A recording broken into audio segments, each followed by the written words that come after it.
오늘 우리가 함께 묵상할 말씀은 에베소서 2장 11절에서 13절까지 말씀입니다. 11절에서 13절 말씀을 함께 읽고 오늘 이 아침 우리에게 주시는 하나님의 말씀의 은혜를 함께 나누도록 하겠습니다. 그러므로 여러분은 지난날의 육신으로는 이방 사람이었다는 사실을 명심하십시오. 손으로 육체에 행한 할례를 받은 사람이라고 뽐내는 이른바 할례자들에게 여러분은 무할례자들이라고 불리며 따돌림을 당했습니다. 그때 여러분은 그리스도와 상관이 없었고 이스라엘 공동체에서 제외되어서 약속의 언약과 무관한 외인으로서 세상에서 아무 소망이 없이 하나님도 없이 살았습니다. 여러분이 전에는 하나님에게서 멀리 떨어져 있었는데 이제는 그리스도 예수 안에서 그분의 피로 하나님께 가까워졌습니다. 아멘. 오늘날 저희가 보는 한국 사회에는 어느 때보다 깊은 분열의 모습을 보여주고 있는 것 같습니다. 정치적 견해와 세대 차이, 경제적 격차는 우리 사회 안에 시간이 갈수록 깊은 상처를 내고 있는 것 같아 보입니다. 어떤 의미에서 소셜미디어는 이런 분열을 더 심화시키는 것만 같아요. 사람들은 자신과 비슷한 생각을 가진 사람들과 더 깊이 교류하고 다른 의견은 무시하거나 공격하려는 그런 공격성을 보여주고 있기 때문입니다. 이런 상황 속에서 정치인들은 이 사회의 다음 과제가 공동체 회복이라고 말하고는 있는데 진정으로 화합과 하나됨 가능할까 의문이 듭니다. 이런 의문에 대하여 에베소서 오늘 본문의 말씀은 하나님의 답변이 아닐까 그런 생각이 드는데요.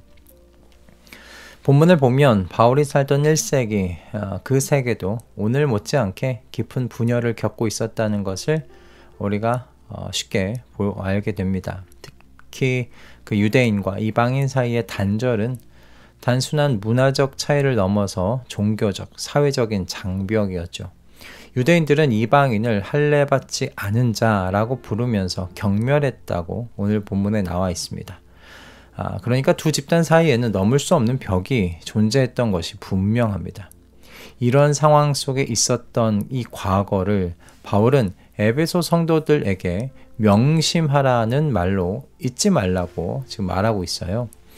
하지만 바울이 명심하라고 하고 있는 건요, 유대인들과 가졌던 그 분리와 단절의 경험이 아니고요, 거기서 멈추는 게 아니라 더 나아가서 하나님과 단절되어 있었던 삶을 말하는 것이죠.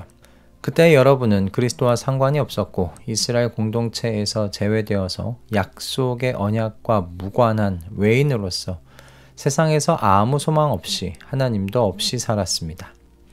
근본적인 단절과 소외의 상태에 있었던 바로 그 과거를 명심하라는 말입니다. 하나님도 없이 살았던, 그래서 참된 의미와 목적도 없이 살았던 그 상태를, 그 과거를 잊지 말라는 권면이죠. 그런데 이렇게 권면해놓고 13절에서 극적인 전환이 일어납니다. 여러분이 전에는 하나님에게서 멀리 떨어져 있었는데 이제는 그리스도 예수 안에서 그분의 피로 하나님께 가까워졌습니다. 아멘. 이 짧은 구절에 그 놀라운 복음의 능력이 담겨 있어요. 전에는과 이제는이라는 이 대조가 그리스도의 십자가 사건이 가져오는 결정적인 변화를 지금 드러내 보여주고 있는 것이기 때문입니다. 멀리 있던 사람들이 가까워졌다는 것, 이거 단순한 위치의 변화 아니라는 것쯤은 읽는 모든 분들이 아실 겁니다. 이것은 관계의 회복, 정체성의 회복을 의미합니다.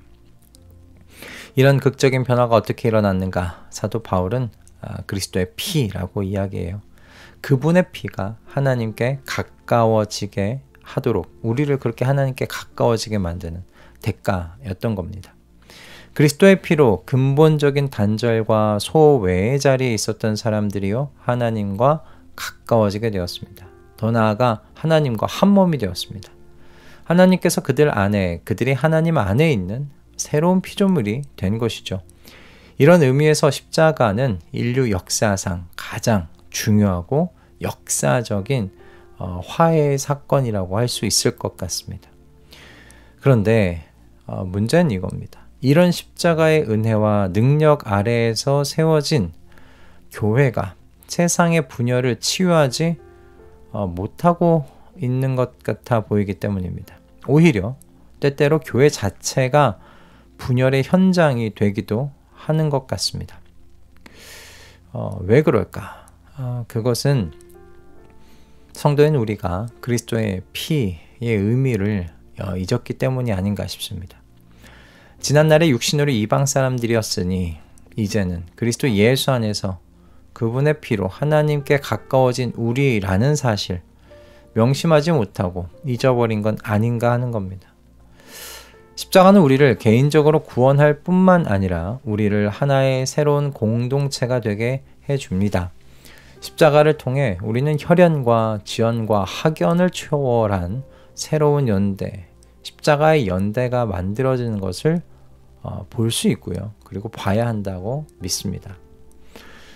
독일에 그 헤른후트라는 마을이 있는데요. 이 마을은 300년이 넘는 역사를 가지고 있는 마을입니다. 이 마을이 설립된 초기에 그런데 심각한 분열을 경험했다고 해요. 그 폴란드와 체코 등에서 넘어온 이 개신교도들인 이 모라비안들이 있는데 그들이 자신들의 신앙 전통을 가지고 마을에 정착하면서 이 원주민들과 큰 갈등이 생기게 된 겁니다. 이 갈등 속에서 모라비안이었던 진젠도르프 백작이요. 이 분열을 치유하기 위해 주민들을 일일이 찾아가서 성경 말씀을 나누며 화해를 권면했다고 합니다. 그리고 특별한 날 모든 주민이 아랫마을인 베르텔스도르프 교회에 모여서 화해의 성만찬을 함께 나누기로 했다고 해요. 1727년 8월 13일 그들은 함께 걸어 내려가면서 이미 화해의 분위기를 느꼈고 예배당에 들어서자 성령께서 임하시는 것을 경험했다고 합니다. 그날 하루 종일 이어진 성만찬과 회개 그리고 축제와 같은 예배를 통해서요. 마을은 다시 하나가 될 수 있었다고 해요. 이 사건이 이 마을 안에서 너무나 중요했기 때문에 지금까지 매년 8월 13일이 되면 모두가 함께 걸어 내려가 화해를 기념하는 예배를 드린다고 합니다. 저는 이것이 그리스도 예수 안에서 그분의 피로 하나님과 가까워진 사람들이 만들어낸 화해의 실제적인 사례라고 생각이 들었어요. 여러분, 오늘 우리에게 주신 말씀의 핵심은 이것입니다. 오직 복음만이 우리 사회 안에 있는 이 근본적인 분열의 문제를 해결할 수 있다는 겁니다. 정치적인 이념, 사회적 운동, 교육개혁, 문화적인 노력, 이런 모든 것들이 가치가 없다는 이야기가 아닙니다. 가치가 있습니다. 그러나 인간 존재의 근본적인 그 소외와 분열을 치유하지는 못합니다. 그리고 이 근본적인 문제가 치유되지 않기에 나타나는 갈등과 분열을 막는 것 한계가 있다는 말씀입니다. 오직 그리스도의 십자가, 그분의 피만이 우리를 하나님과 그리고 서로와 참되게 화해하게 할 수 있는 줄을 믿습니다. 그렇다면 우리가 이 진리를 어떻게 실천할 수 있을까요? 첫째로 여러분, 바울의 권면을 기억하십시오. 우리 자신들이 그리스도의 피의 능력을 매일 경험해야 됩니다. 우리가 하나님과 얼마나 멀리 있었는지 그리고 그리스도를 통해서 얼마나 가까워졌는지를 명심해야 하는 거죠. 이것이 우리의 교만을 무릎 꿇리고 겸손하게 만드는 유일한 길입니다. 여러분, 그리스도의 피의 능력을 매일매일 경험하십시오. 매일매일 더 깊이 묵상하십시오. 둘째는 우리와 다른 사람들을 그리스도 안에서 형제요 자매로 보는 이 시선의 전환입니다. 정치적인 견해, 사회적인 배경, 문화적 차이를 넘어서 그들도 그리스도의 피로 하나님과 가까워진 사람들, 그리고 나 자신과 가까워진 하나님 나라의 이웃들이라고 여러분 그렇게 인식해야 한다는 겁니다.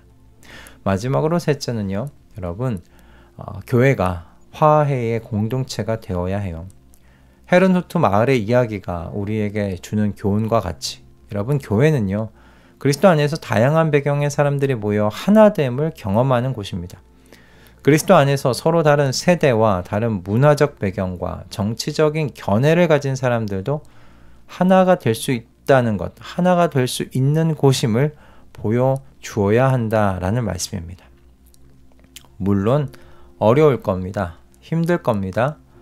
그러나 어제 저희가 함께 나눈 것처럼 그리스도의 피로 하나님과 화해하게 하신 하나님의 이 사랑과 은혜가 이 어려움과 힘듦을 이기게 할 줄로 믿습니다. 여러분, 우리가 살아가는 세상은 분열을 조성하는 세상입니다. 그리고 그 세상 속에서 교회는 하나됨의 대안적인 공동체로 부름을 받은 줄 믿습니다. 혈연, 지연, 학연이 아니라 십자가의 연대, 그분의 피로 묶인 공동체, 그리스도의 피로 가까워진 사람들의 그 공동체로 말입니다. 세상의 갈등과 대립으로 갈라질 때 성도는 그리스도 안에서 화해와 일치를 보여줄 수 있어야 합니다. 이것이 우리의 사명입니다. 우리 성도들이 세상에 줄 수 있는 큰 선물 중 하나가 아닐까 싶습니다. 오늘 우리 각자가 그리스도의 피로 가까워졌다는 이 은혜를 다시 한번 깊이 묵상하시고 이 은혜가 우리의 관계와 공동체 그리고 세상을 향한 우리의 사명에 어떤 변화를 가져오는지를 생각해 보시는 귀한 아침 되실 수 있기를 바랍니다. 우리는 분열된 세상에 희망을 주는 하나님의 화해 공동체입니다. 이 정체성을 명심하며 담대하게 살아 나아가시는 우리 모든 가족분들 다 되시길 주님의 이름으로 축복합니다. 기도하겠습니다. 하나님 아버지, 우리를 그리스도의 피로 하나님 가까이로 불러주셔서 감사합니다. 멀리 있었던 우리를 아버지의 가족으로 삼아주심에 감사드립니다. 우리가 이 은혜를 기억하며 분열된 세상에 화해의 증인으로 살아가도록 도와주시옵소서. 우리의 공동체가, 교회가, 다양한 사람들이 그리스도 안에서 하나 되는 아름다운 모습을 보여주는 희망의 공동체 되게 하여 주시옵소서. 예수 그리스도의 이름으로 기도드립니다. 아멘.